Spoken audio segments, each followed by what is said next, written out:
आकाशवाणी नागपूर. मेधा नांदेडकर आपल्याला प्रादेशिक बातम्या देत आहे. स्वातंत्र्याच्या अमृतकाळात देशाला विकसित करण्याची युवा पिढीला सुवर्णसंधी. 27व्या राष्ट्रीय युवक महोत्सवात पंतप्रधान नरेंद्र मोदी यांचं प्रतिपादन.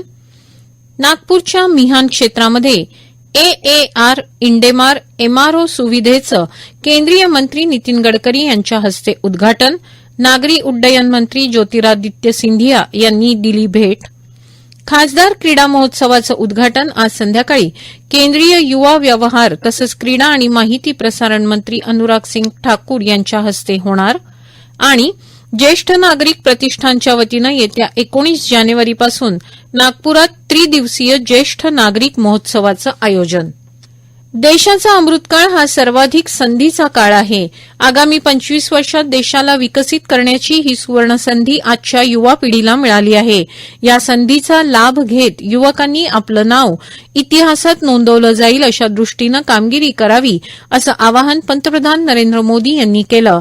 स्वामी विवेकानंद यांच्या 161व्या जयंतीनिमित्तानं नाशिक इथं आयोजित 27व्या राष्ट्रीय युवक महोत्सवाचं उद्घाटन आज नाशिकमधील तपोवन इथं करण्यात आलं. त्यावेळी ते बोलत होते. या सोहळ्यास राज्याचे मुख्यमंत्री एकनाथ शिंदे, उपमुख्यमंत्री देवेंद्र फडणवीस, अजित पवार तसंच केंद्रीय मंत्री अनुराग सिंग ठाकूर, छगन भुजबळ उपस्थित होते. आज स्वामी विवेकानंद यांच्याबरोबरच राजमाता जिजाऊ यांची जयंती असल्यानं पंतप्रधान मोदी यांनी सुरुवातीलाच त्यांना नमन केलं. स्वामी विवेकानंद यांचे विचार तरुणांसाठी प्रेरणादायी आहे असं सांगत पंतप्रधानांनी देशाच्या विकासाच्या प्रगतीचा आढावा घेतला.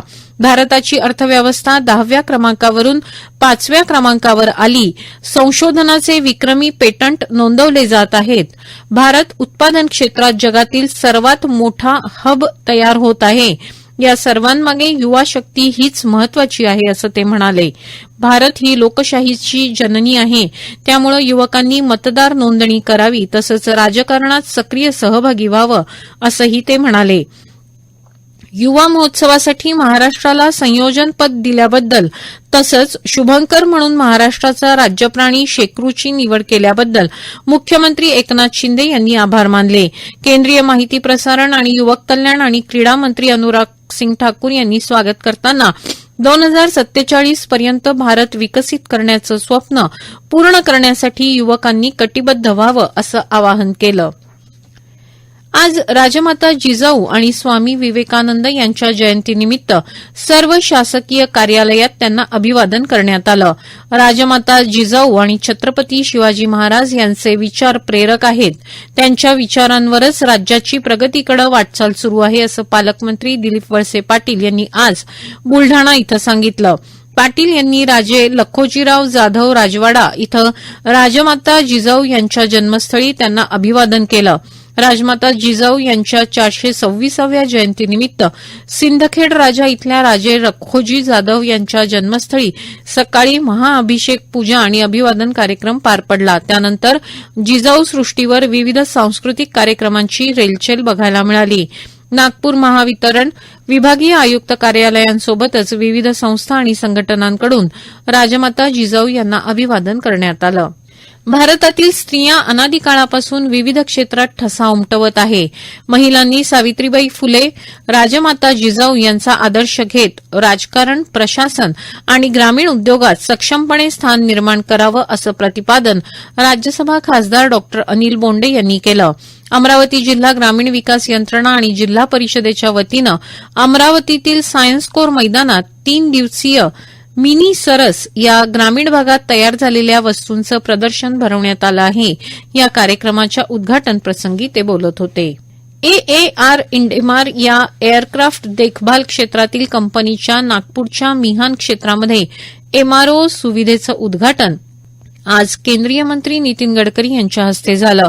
याप्रसंगी खासदार प्रफुल्ल पटेल, इंडिगो कंपनीचे मुख्य कार्यकारी अधिकारी पीटर प्रामुख्यानं उपस्थित होते. याप्रसंगी बोलताना गडकरी यांनी सांगितलं की मिहानच्या स्थापनेपासून 68,000 अभियंत्यांना इथं नोकरी मिळाली असून एअरक्राफ्ट अभियांत्रिकीच्या विद्यार्थ्यांना जर MROचं प्रशिक्षण दिलं तर या कंपनीला प्रशिक्षित मनुष्यबळ लाभेल. या आर्थिक क्षेत्रामध्ये 38 एकर जमीन असून त्यापैकी 10 एकरावर उद्योग वसले आहेत. त्यामुळे एमआरओच्या विस्तारीकरणासाठी भरपूर क्षमता आहे असं त्यांनी स्पष्ट केलं. दरम्यान अवघ्या 5 वर्षांच्या अवधीमध्ये मुंबई आणि नवी मुंबईला जोडणाऱ्या 18,000 कोटींचा ट्रान्स हार्बर लिंक प्रकल्प साकारला आहे. नवी मुंबई आंतरराष्ट्रीय विमानतळाची सुरुवात याच वर्षी होईल असा आमचा संकल्प आहे आणि येत्या नोव्हेंबर-डिसेंबरमध्ये या विमानतळावरून आंतरराष्ट्रीय उड्डाण होईल अशी माहिती केंद्रीय नागरी उड्डयन मंत्री ज्योतिरादित्य शिंदे यांनी आज वार्ताहरांशी बोलताना दिली. येत्या 10 वर्षांमध्ये किमान 10 शहरात 2 आंतरराष्ट्रीय विमानतळ राहतील असा आपला संकल्प आहे असंही त्यांनी सांगितलं. अयोध्या येथील राममंदिरामध्ये होणारा श्रीराम प्राणप्रतिष्ठा सोहळा आणि छत्रपती शिवाजी महाराज जयंतीनिमित्त राज्यात सार्वजनिक वितरण व्यवस्थेअंतर्गत 22 जानेवारी ते 29 फेब्रुवारी या कालावधीत आनंदाच्या शिध्याचे वाटप सवलतीच्या ₹100 दरात करण्यात येणार आहे. छत्रपती संभाजीनगर, अमरावती विभागातील सर्व जिल्हे आणि नागपूर विभागातील वर्धा अशा 14 शेतकरी आत्महत्याग्रस्त जिल्ह्यातील दारिद्र्य रेषेवरील केशरी शिधापत्रिकाधारक शेतकरी आणि अंत्योदय अन्न योजना व प्राधान्य कुटुंब शिधापत्रिकाधारक अशा राज्यातील एकूण 1,68,50,735 शिधापत्रिकाधारकांना हा लाभ मिळेल. आनंदाचा शिधा संचामध्ये 1 किलो साखर, 1 लिटर खाद्यतेल आणि प्रत्येकी अर्धा किलो चणा डाळ, रवा, मैदा आणि पोहा असे 6 शिधा जिन्नस आहेत. या प्रादेशिक बातम्या आपण आकाशवाणीच्या नागपूर केंद्रावरून ऐकत आहात. केंद्रीय मंत्री नितीन गडकरी यांच्या संकल्पनेतून होऊ घातलेल्या 6व्या खासदार क्रीडा महोत्सवाचं उद्घाटन आज संध्याकाळी केंद्रीय युवा व्यवहार तसंच क्रीडा आणि माहिती प्रसारण मंत्री अनुराग सिंग ठाकूर यांच्या हस्ते होणार आहे. या उद्घाटन समारंभाला नागपूर शहरातील सर्व आमदार, क्रीडा संघटक, प्रशिक्षक, खेळाडू यांची प्रमुख उपस्थिती असेल. 12 ते 28 जानेवारी या कालावधीत होणाऱ्या खासदार क्रीडा महोत्सवामध्ये शहरातील 65 क्रीडांगणांवर 55 खेळांच्या स्पर्धा होणार असून विजेत्यांना एकूण ₹1.5 कोटी बक्षिसं प्रदान केली जातील. यातील विदर्भ स्तरावर आयोजित करण्यात येणाऱ्या 6 खेळांमध्ये cycling, kho kho, athletics, kabaddi, badminton आणि जुडो यांचा समावेश आहे. उद्घाटन सोहळ्यात खेळाडू विविध प्रात्यक्षिकं सादर करतील. केंद्रीय रस्ते वाहतूक आणि महामार्ग मंत्री नितीन गडकरी यांच्या संकल्पनेतून ज्येष्ठ नागरिक प्रतिष्ठानच्या वतीनं येत्या 19 जानेवारीपासून खासदार ज्येष्ठ नागरिक सांस्कृतिक महोत्सव आयोजित करण्यात आला आहे. 21 जानेवारीपर्यंत रेशीमबाग इथल्या कविवर्य सुरेश भट सभागृहात हा महोत्सव होणार आहे अशी माहिती ज्येष्ठ नागरिक प्रतिष्ठानचे कार्याध्यक्ष आणि ज्येष्ठ नेते दत्ता मेघे यांनी आज पत्रकार परिषदेत दिली. 3 दिवसांच्या या महोत्सवात समाजाच्या विविध क्षेत्रात उल्लेखनीय योगदान दिल्याबद्दल दररोज 5 कर्तृत्ववान ज्येष्ठ नागरिकांचा सत्कार होणार आहे.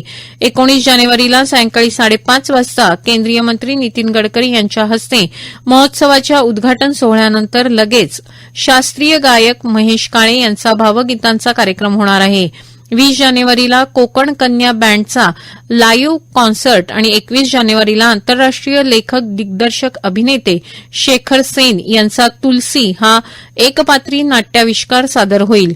3 दिवसांच्या महोत्सवासाठी निःशुल्क प्रवेशिका उपलब्ध असून त्यासाठी गडकरी यांच्या खामला चौकातील जनसंपर्क कार्यालयात सकाळी 10 ते सायंकाळी 5 या कालावधीत प्रत्यक्ष संपर्क साधायचा आहे.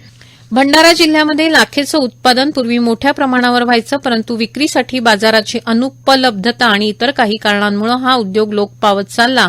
मात्र आता लाखनी तालुक्यातील मौजे धाबे टेकडी इथं केंद्र सरकारच्या सूक्ष्म, लघु आणि मध्यम उद्योग मंत्रालयाच्या सहकार्यानं त्रिनेत्र संस्थेनं भंडारा फॉरेस्ट लाख प्रोसेसिंग क्लस्टरची निर्मिती केली आहे.